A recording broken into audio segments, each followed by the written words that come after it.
Hello friends, तो चलिए start करेंगे एक और मोस्ट इम्पोर्टेंट शानदार धमाकेदार सेशन। आज का सेशन भी आपकी किसी भी एग्जाम, आप टीजीटी, पीजीटी, एलटी ग्रेड किसी भी की तैयारी कर रहे हो, डेफिनेटली आज का सेशन आपके लिए बहुत ही हेल्पफुल और शानदार होने वाला है। यहाँ से एक ना एक क्वेश्चन आपको आपके पेपर में देखने के लिए जरूर मिलेगा। तो चलिए शुरू करेंगे। हमारा आज का जो पूरा वीडियो डिपेंड होने वाला है वो है वन रिलेटेड। तो शुरू करेंगे इंडेफिनिट प्रोनाउन वन से रिलेटेड क्या क्या की पॉइंट्स अपने को याद रखने हैं। तो आइए देखते हैं क्या क्या की पॉइंट्स हैं जो हमें याद रखने हैं। सबसे पहले जो वन है वो आपका एक इंडेफिनिट प्रोनाउन है।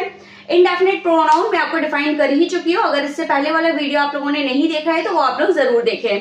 तो सबसे पहले जो आपका वन है वो एक इंडेफिनिट प्रोनाउन है।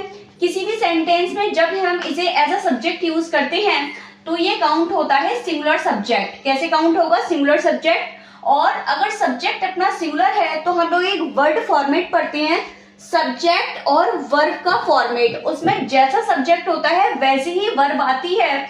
तो अगर वन आपका सिंगुलर सब्जेक्ट है तो वो अपने आप साथ में जो वर्ब लेता है वो हमेशा कैसी होती है? सिंगुलर होती है। इतनी बात क्लियर है? एक बार फिर से देख लेती हैं। वन आपका एक इंडेफिनिट प्रोनाउन है। ये अगर किसी भी सेंटेंस में सिंगुलर सब्जेक्ट की तरह यूज होता है तो ये अपने साथ क्या लेता है? सिंगुलर वर्ब लेता है। और जरा क्या क्या की पॉइंट्स है जो अपने को यहाँ पे याद रखने हैं, चलिए देखते हैं। ये जो आपका इंडेफिनिट प्रोनाउन वन है, इसके अगर नॉमिनेटिव केस की बात करें, यानी कि जब हम इसको एज अ सब्जेक्ट यूज करते हैं तो हम इसे क्या लिखते हैं? वन। जब इसका हम ऑब्जेक्टिव केस यूज करते हैं, यानी कि किसी सेंटेंस पे हमें इसे ऑब्जेक्ट के फॉर्म में लिखना हो तो भी हम इसे क्या लिखेंगे? वन।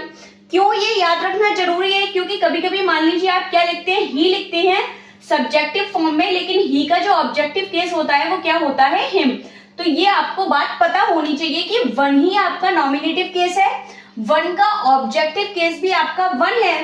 तीसरी और मोस्ट इंपॉर्टेंट कंडीशन की बात करूं कि इसका पजेसिव एडजेक्टिव, इसका जो पजेसिव एडजेक्टिव होता है वो होता है वंस। और कौन सा वाला वंस? जरा ध्यान से देख लेंगे, क्योंकि सुनने में साउंड तीन वर्ड्स की सेम लगती है। इसको भी आप वंस बोलते हैं, इसको भी हम वंस बोलते हैं, और जो यहाँ पे लिखा हुआ है वो भी आपका क्या है? वंस है। और उसे हम लोग कैसे लिखते हैं? ऐसे। तो जिस वाले वंस में आपका अपोस्ट्रोफी एस लगा होता है वही इस वन का क्या होता है? पजेसिव एडजेक्टिव होता है।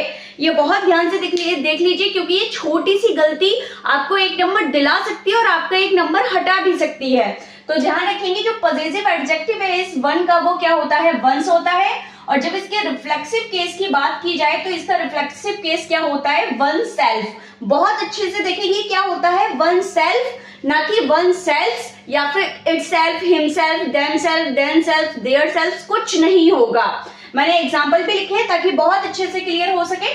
तो एक एक करके एग्जाम्पल देखेंगे। ये सारी बात क्लियर हो गई। नॉमिनेटिव केस है वन, ऑब्जेक्टिव केस है वन, पजेसिव एडजेक्टिव की बात की जाए तो क्या है? वंस है, अपोस्ट्रोफी एस वाला। और रिफ्लेक्सिव प्रोनाउन की अगर बात की जाए तो वन सेल्फ होगा, क्योंकि ये सिंगुलर होता है। और लेकिन अब माइंड में क्वेश्चन आ तो फिर ये वाला वंस क्या होता है? कहीं ये प्रोनाउन तो नहीं है, कहीं ये पजेसिव प्रोनाउन तो नहीं है? कि बिल्कुल नहीं, ये आपका पजेसिव प्रोनाउन नहीं है। लेकिन तो फिर ये क्या है? तो इसको अभी हम आगे देखेंगे बाद में। लेकिन अभी वन रिलेटेड जितने भी पॉइंट है उनको देखते हैं जरा एग्जांपल्स में। सबसे पहले हमने देखा वन शुड लव वंस या फिर वंस कंट्री। अब आप मुझे यहाँ पे क्लियर करके बताइए, कमेंट सेक्शन में आप लोग मुझे बताएंगे कि यहाँ पे हमें ये वंस लगाना है या फिर हमें ये वंस लगाना है। और ये कंट्री है, कंट्री की अगर आप लोग पार्ट्स ऑफ स्पीच देखेंगे तो वो आपका क्या है? नाउन है। और नाउन को मॉडिफाई करने के लिए जो आपको यहाँ पे चाहिए वो क्या चाहिए? पजेसिव एडजेक्टिव चाहिए। और जस्ट यहाँ पे आपके सेंटेंस का जो सब्जेक्ट है वो क्या है? वन। और वन के लिए जो पजेसिव एडजेक्टिव आता है तुरंत अभी जस्ट ऊपर मैंने आपको बताया था कौन सा आता है? जिसमें आपका अपोस्ट्रोफी एस लगा होता है वही इस वन का क्या होता है? Possessive adjective. तो क्या आएगा? वंस कंट्री, ना कि ये वाला वंस। एक और देखेंगे। मान लीजिए अब आपको एरर कैसे दी जाएगी? तो एरर ऐसे दी जाएगी। आपको दिया one should love one's his या हर या देयर या वंस कंट्री। बताइए इनमें से क्या आएगा? फटाफट मुझे कमेंट्स करके बताएंगे, जल्दी से मुझे बताइए इस सेंटेंस में आपको कंट्री के साथ क्या पजेसिव केस लगाना है? आपका जो सब्जेक्ट है वो है वन। फटाफट से मुझे बताएंगे। क्या यहाँ पे कोई भी राइट वर्ड है? नहीं। इसमें कोई भी आपको पॉजिटिव एडजेक्टिव बिल्कुल करेक्ट नहीं दिया गया। अब धोखे में इस वंस को मत लगा देना, आपका क्वेश्चन बिल्कुल गलत हो जाएगा, ठीक है। नेक्स्ट देखिए, नेक्स्ट है एक और, one should help one self या वन सेल्फ्स। अब मुझे यहाँ पे बताएंगे वन, अब यहाँ सब्जेक्ट क्या है वन, और आपको जो यहाँ पे क्या लगाना है रिफ्लेक्सिव प्रोनाउन। अब मुझे बताइए वन के साथ आप लोगों को क्या रिफ्लेक्सिव प्रोनाउन लगानी है। तो जस्ट ही मैंने आपको ऊपर बताया था कि ये जो वन होता है वो सिंगुलर सब्जेक्ट होता है, सिंगुलर वर्ब लेता है, और जितने भी प्रोनाउंस या एडजेक्टिव लेता है वो भी सब सिंगुलर लेता है। तो फिर ये जो रिफ्लेक्सिव केस लेगा वो भी कैसा लेगा, सिंगुलर लेगा, वन सेल्फ लेगा, वन सेल्फ्स नहीं लेगा।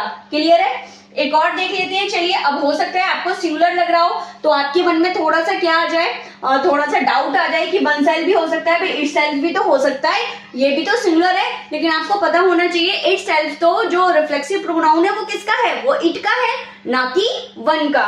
तो जरा इस वाले सेंटेंस में बताइए कि करेक्ट ऑप्शन क्या होगा। One should help it self, himself, herself, their self या देमसेल्व्स। बताइए क्या होगा। अब भाई कुछ समझ में नहीं आ रहा तो इट सेल्फ लगा देते हैं। तो चलिए इट सेल्फ लगा दिया और आपने अपना क्वेश्चन कर लिया गलत। यहाँ पे कोई भी करेक्ट नहीं है, नो एरर वाला ऑप्शन आपको सिलेक्ट करना हो। आपको यहाँ पे मतलब ऑप्शन नॉट अवेलेबल वाला जो ऑप्शन है वो सिलेक्ट करना होगा, ठीक है। तो यहाँ पे इट सेल्फ भी नहीं होगा, क्योंकि जो वन की केवल और केवल रिफ्लेक्सिव प्रोनाउन होती है वो होती है वन सेल्फ, और वन सेल्फ होती है सिंगुलर वाली, वन सेल्व्स भी नहीं होगी। क्लियर है। अब चलिए ये सारी बातें हो गई। अब इस वन को और देख लेते हैं, इस वन का क्या चक्कर है। ये जो आपका वन होता है इसका क्या चक्कर है, फिर ये क्या चीज है। तो ये भी आपका क्या है, ये भी आपका प्रोनाउन है, बस ये प्लूरल है। कैसा है, ये प्लूरल है, और ये जो वन है वो सिंगुलर है। अब जरा देख लेते हैं, यहाँ पे मैंने दो एग्जांपल्स लिखे हैं, आप जरा इनको अच्छे से देखेंगे थोड़ा ध्यान से। This is a new car but that is an old one या वंस। अब यहाँ पे किसकी बात हो रही है, this is a new car, एक कार की बात हो रही है। अब हमारे प्रोनाउन का क्या सेंस होता है कि दोबारा हमें नाउन को रिपीट ना करना पड़े, तो हम क्या लेके आते हैं, प्रोनाउन लेके आते हैं। तो इसीलिए यहाँ पे ये जो कार है, कार को दोबारा रिपीट ना करना पड़े। तो अब आप मुझे बताइए, आप यहाँ क्या लगाएंगे, ओल्ड वन लगाएंगे या ओल्ड वंस लगाएंगे, क्या लगाएंगे। तो सबसे पहले आपको ये आइडेंटिफाई करना पड़ेगा जो आपको पहले नाउन दी गई है वो सिंगुलर है या प्लूरल। तो ये कैसी है, सिंगुलर है, तो हमें यहाँ पे क्या लगाना पड़ेगा, वन, यहाँ पे वंस नहीं आएगा।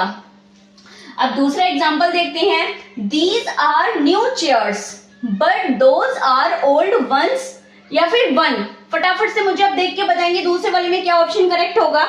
तो जैसा कि हमने देखा यहाँ पे किसकी बात हो रही थी, न्यू चेयर्स की बात हो रही थी। अब न्यू चेयर्स जो आपका है वो आपका सिंगुलर है या फिर प्लूरल है, पहले ये चेक करो। तो भाई ये प्लूरल है। अब जब प्लूरल है तो आपको फिर इसको डिफाइन करने के लिए जो आगे ये प्लूरल नाउन है आपका, अब इसको आपको जब इसके बदले में कोई वर्ड लेके आना है वो भी कैसे लाना होगा, जो प्रोनाउन लाएंगे वो भी तो अपन प्लूरल लेके आएंगे। तो फिर यहाँ पे क्या आएगा, these are new chairs but those are old ones, ना कि वन होगा। तो अब पता चल गया कि ये वाला वंस कहाँ आता है और ये वाला वंस कहाँ आता है। तो होपफुली दोनों में आप कंफ्यूज नहीं होंगे। ये वाला जो वंस है हमेशा इसको याद रखना, ये आपका पॉसेसिव एडजेक्टिव होता है, ठीक है। और ये वाला जो वंस है ये आपका प्लूरल प्रोनाउन होता है। इसका रिफ्लेक्सिव केस जो होगा वो वन सेल्फ होगा, और ये वाला जो वंस है वो भाई आपकी स्टोरी में आप यूज करते ना, once upon a time there was a king, तो तब यूज होता है। इसका सेंस होता है एक बार की बात है, ठीक है, एक बार। चलिए, तो होपफुली आपका सेशन आपके लिए बहुत ही हेल्पफुल रहा होगा, बहुत सारी चीजें आपको जानने के लिए मिली होगी। अगर वीडियो पसंद आई तो वीडियो को प्लीज लाइक, शेयर और चैनल को सब्सक्राइब कीजिए, और जिसने इंस्टा पे फॉलो नहीं किया वो इंस्टा पे भी फॉलो कर लेगा। मिलते हैं नेक्स्ट सेशन में। Thank you so much.